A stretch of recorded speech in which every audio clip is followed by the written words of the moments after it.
Barang siapa yang betul-betul bertekad dalam keilmuan ini, paham betul maksudnya dan tujuannya ya, tahu maksud dan tujuan daripada keilmuan maksudnya ya.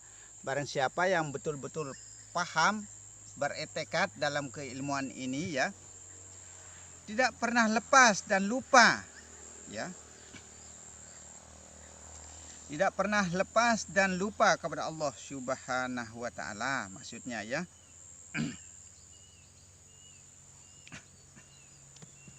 Tidak pernah lepas dan lupa kepada hidup, kepada rupa dan rasa, serta mengikuti kehendak, gerak dan napas, serta menjalankan syariat ya. Itu menjalankan apa yang telah diperintahkan maksudnya ya.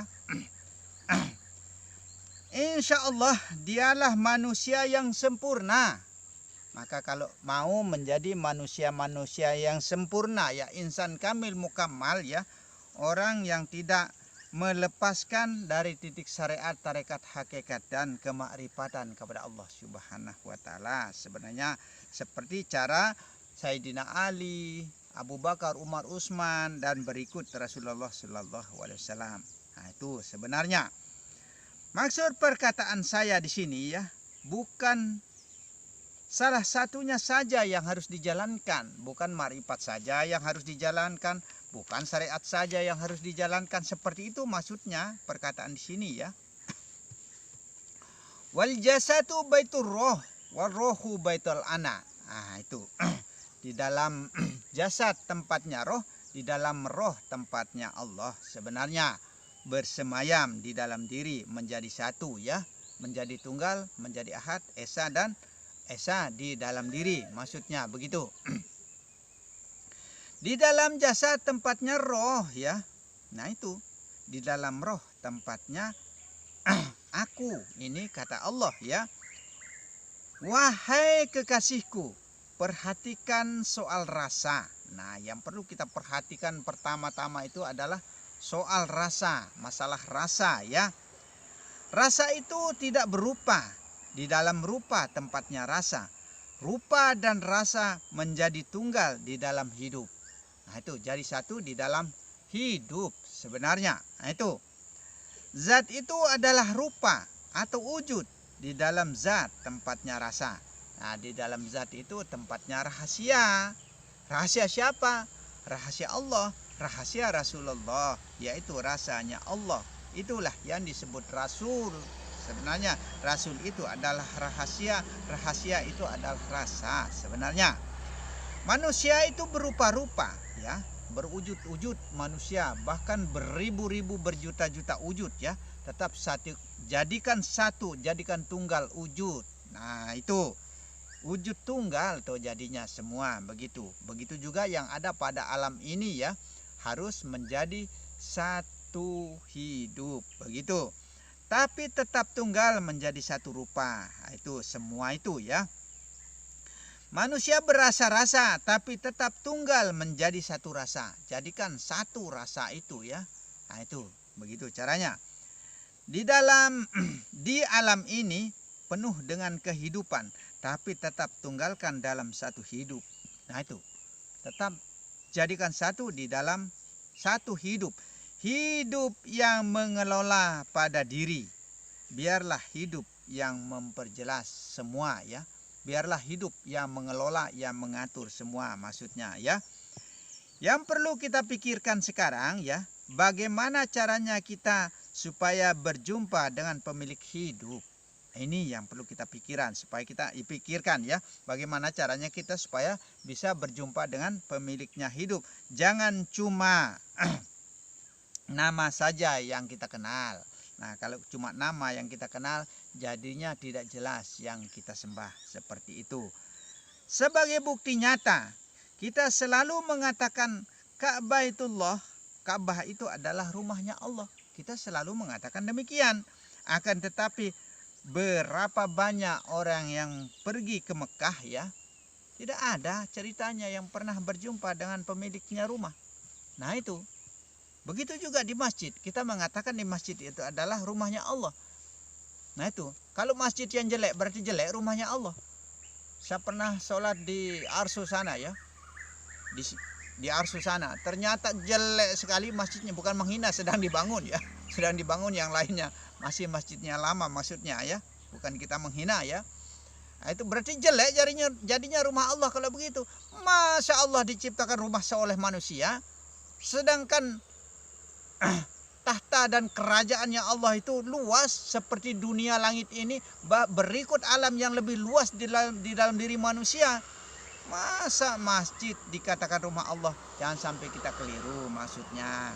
Nah, tempatnya Allah itu di dalam kalbu mukminin, di dalam hati orang yang mukmin, orang yang selalu baik, orang yang selalu mengingat kepada Allah, orang yang selalu menyebut kepada Allah, orang yang dekat kepada Allah, orang yang marifat kepada Allah sebenarnya. Nah itu bukan orang yang sudah mematikan Allah, tidak pernah ingat kepada Allah, maka Allah tidak akan pernah untuk mengingatnya sebenarnya. Maka apabila kamu mengingat aku di dalam batinmu, kata Allah, sesungguhnya aku akan mengingatmu di dalam zatku. Maka Allah bertempat kepada hati atau kalbu mukmin, hati orang yang tidak pernah lupa dan luput kepada Allah Subhanahu wa taala. Sebenarnya begitu. Satu pun tidak ada yang pernah berjumpa dengan pemiliknya rumah. Ini bukti nyata ya. Apa yang dimaksud dengan Ka'bah fil ardi, lambang rumahnya Allah? Apa yang dimaksud kira-kira? Tempat rumahnya Allah, kalbu mukminin baitur rahim. Sebenarnya hati orang mukmin sebenarnya tempatnya Allah. Di tanah Mekah tempatnya dilambangkan, digambarkan, dinyatakan, dibuktikan begitu. Kita berpikir kembali ke zaman Nabi Musa ya. Pada saat zaman terdahulu ya, penuh dengan patung sebenarnya di Mekah sana ya. Pada zaman-zamannya Fir'aun ya. Wajarkah kita mengatakan bahwa Ka'bah itu adalah tempatnya Allah? Sedangkan siapa yang bangun Ka'bah itu? Yang bangun Ka'bah itu Nabi Ibrahim dan Nabi Ismail. Nah itu. Apa maksud daripada Ka'bah? Arti Ka'bah itu adalah bangunan persegi. Apapun yang kita bangun kalau persegi itu Ka'bah namanya. Nah itu kayak Ka'bah itu 6 meter tingginya, 6 meter lebarnya, 6 meter panjangnya, persegi jadinya. Nah itulah yang disebut dengan Ka'bah. Bangunan yang 4 persegi, panjang, tinggi dan lebarnya sama. Itu namanya Ka'bah sebenarnya, harus dipahami. Dan dibersihkan semua patung-patung itu oleh pasukan Rasulullah Sallallahu Alaihi Wasallam pada saat dia pergi haji pertama kalinya atas perintah Allah ya. Di situ baru dibersihkan dengan pasukan, karena pada saat itu Rasulullah langsung membawa pasukan seandainya berperang sekalian. Ternyata alhamdulillah tidak ada apa-apa dan tidak ada yang berani lagi memusuhi Rasulullah Sallallahu Alaihi Wasallam. Maka orang selalu percaya bahwa Nabi Muhammad itu betul-betul dia dilindungi oleh Tuhannya. Ini keyakinannya mereka. Akhirnya tidak ada yang berani melawan pasukan Rasulullah Sallallahu Alaihi Wasallam. Sehingga sampai saat ini menjadilah aman damai kita di dalam keislaman seperti itu. Tapi masih saja ya kita Islam ini masih membuat kekacauan, keonaran, mengebom dan lain sebagainya. Itu tidak dibenarkan sebenarnya. Banyak jiwa-jiwa manusia yang kita hilangkan ya. Banyak jiwa-jiwa manusia yang kita musnahkan. Sedangkan Allah belum saatnya untuk mengambil hidupnya. Ini yang perlu kita perhatikan ya.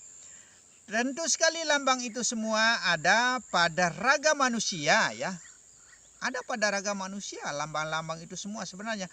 Maka ada yang disebut dengan cahaya raga. Nah itu disebut dengan cahaya raga. Tajalikan yang batin. Nah itu lihat, nampakkan yang batin, maksudnya pada raga. Supaya yang nampak adalah yang maujud. Satu-satunya adalah wujud. Begitu. Maka adanya anjuran Rasulullah, man arofa nafsahu faqad arofa rabbahu ya. Barang siapa atau siapa saja yang sudah paham dirinya, yang sudah kenal dirinya, yang sudah mengerti dirinya, yang mempelajari dirinya ya. Kalau sudah kita tahu diri, dalam artinya kita sudah kenal kepada Allah, kita sudah tahu Allah, tahu pencipta kita. Begitu. Tapi ingat, jangan lupa bedakan antara zahir dan batin. Sekedar kita ingat saja itu ya, bahwa benar-benar di dalam yang zahir ini adalah tidak berdaya dan tidak bisa apa-apa yang zahir ini. Begitu maksudnya.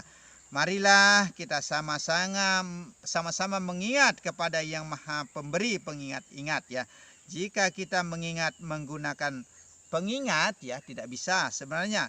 Tanpa etikat ya tidak bisa. Kita harus beretikat. Caranya tekadkan itu. Bulatkan tekadmu kepada Allah. Lihat, nampakkanlah wujud zahir maupun batin pada diri. Begitu.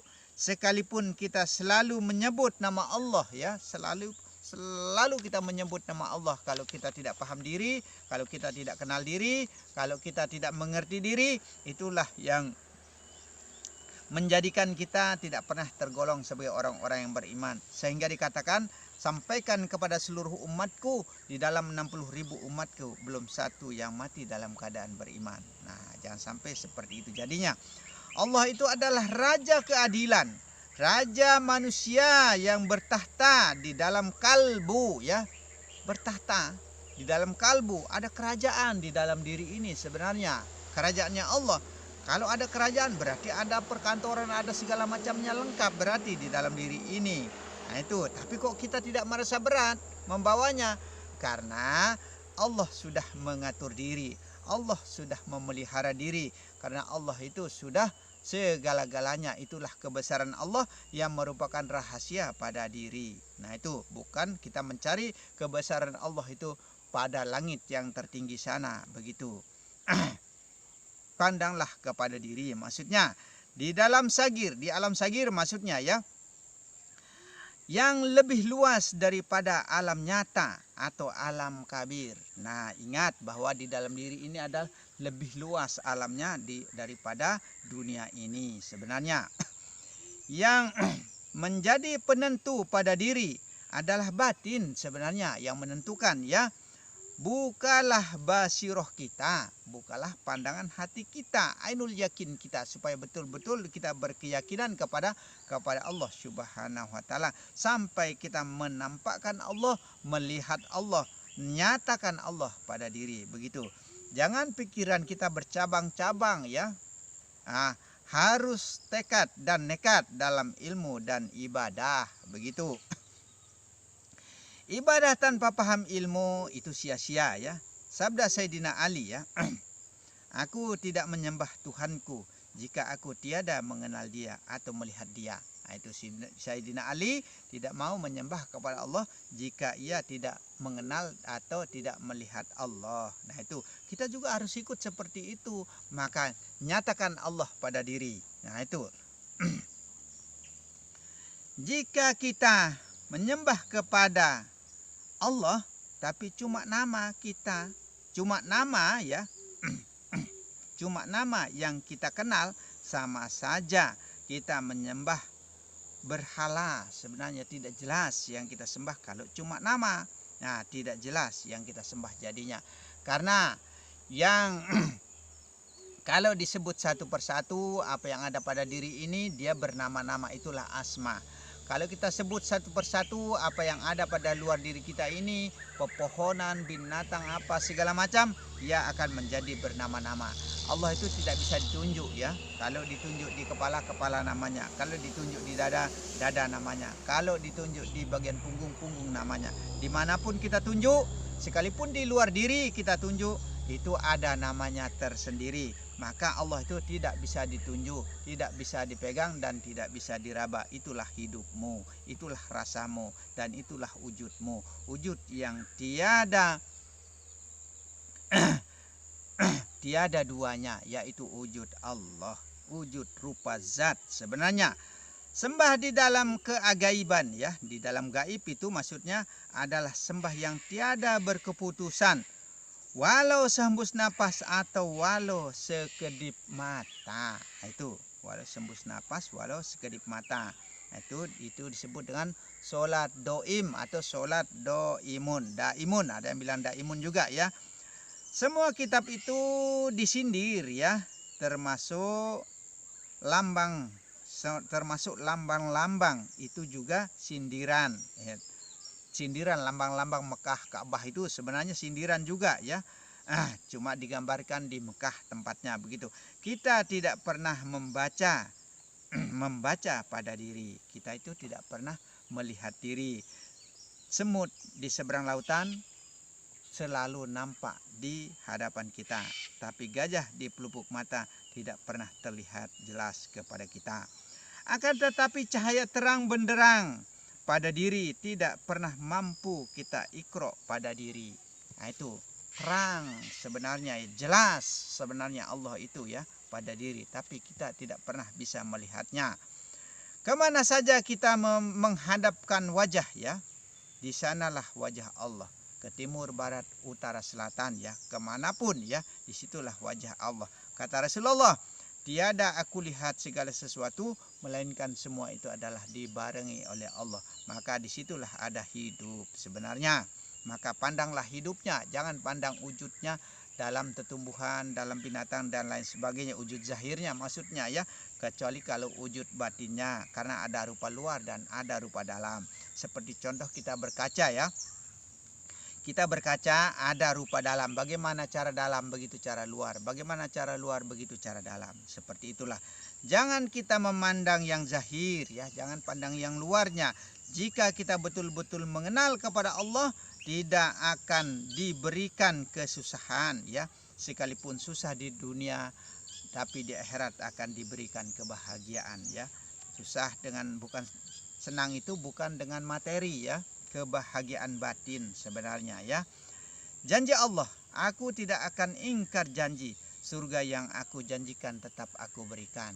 Tetap Allah akan memberikan surga itu ya. Kalau memang betul-betul kita paham diri, kenal diri, dan mau menjalankan kebaikan-kebaikan. Begitu saja hanya. Kebahagiaan yang tiada putusnya adalah kebahagiaan batin sebenarnya ya. Tenang, tentram, ayem, damai rasanya begitu. Sebagian besar kita itu salah jalan, salah cara mengijmali suatu kalimah. Sebagian besar kita itu salah sebenarnya. Karena tidak paham ilmu ya, maka kita pelajari ilmu ini sama-sama. Tuntutlah ilmu walau di negeri Cina, ini semboyan. Sekalipun di negeri Cina pun tempatnya, kita harus cari ilmu itu. Tapi apalagi mau pergi ke Cina dengan biaya besar. Kadang-kadang ilmu sudah ada di YouTube saja, susah kita mau pelajari. Nah itu. Wa huwa ma'akum ainama kuntum. Di mana kamu berada, di situ aku menyertai. Allah selalu menyertai di dalam hidup ini. Maka jangan kita merasa jauh dengan Allah. Jangan upah saja yang dicari ya, jangan surganya yang dimau. Begitu. Yang harus kita cari adalah pemilik surga. Itu yang kita cari. Jika kita sudah paham pada diri, dialah insan kamil mukamal. Maka kalau kita sudah tahu diri ya, dialah manusia yang sempurna. Maksudnya disebut mukmin adalah orang yang mengikuti sifat-sifat Rasul. Nah, orang yang disebut mukmin itu adalah orang mengikuti sifat-sifat Rasul. Nah, bagaimana akhlaknya Rasulullah, apa yang dia lakukan hari-hari, ikutilah sifat-sifat Rasulullah. Maka Rasulullah SAW selalu mengawali dengan ajarannya itu adalah akhlakul karimah. Maka baik-baiklah akhlak kita, perbuatan kita, supaya jangan berubah wujud kita seperti wujud binatang ya. Kita harus baik, saling tolong menolong, saling membantu, murah hati dan berhati mulia, Rahman dan Rahim dari Bismillahirrahmanirrahim. Maksudnya kita harus memakai sifat sidik, amanah, tablik dan patonah. Sebenarnya jujur ya, baik hati sebenarnya. Tapi kita tidak pernah jujur. Bahkan kita selalu saling mengakali, tipu menipu, berbohong dalam berbicara, berbohong dalam segala hal. Tipu menipu, ngakali orang, dalam artinya jangan sampai lakukan hal-hal yang seperti itu kalau mau jadi manusia-manusia yang sempurna ya. Merugikan orang lain contohnya tidak boleh juga. Menghidupkan roh idapi, ini cara Rasulullah ya. Cara Rasulullah itu selalu menghidupkan roh idapi, roh yang baik ya. Roh idapi itu adalah perbuatan roh yang baik sebenarnya. Sirullah, rahasia rasa. Sebenarnya nurullah, cahaya hidup yang nampak jelas pada alam semesta ini. Sebenarnya pada diri, pada alam sagir itu juga. Cahaya pandangan Allah yang lebih besar daripada cahaya matahari, ya. Cahaya pandangan Allah lebih besar daripada cahaya matahari. Maka pandanglah diri pada diri. Sebenarnya inna nahnu nazzalna zikro wa inna lahu lahafizuna. Kalau mau dilanjutkan, wa hafizna min kulli syaitonir rajim wa hifza min syaitonir maridin wa ja'alna sama asaqafan mafuzan in kullu nafsin lama alaiha hafizuhu sallallahu alaihi sayyidina Muhammadin wa ala alihi washabihi wasallam. Kalau mau dilanjutkan, tapi kita ambil inna nahnu nazzalna zikra wa inna lahu zikra wa inna lahu lahafizuna.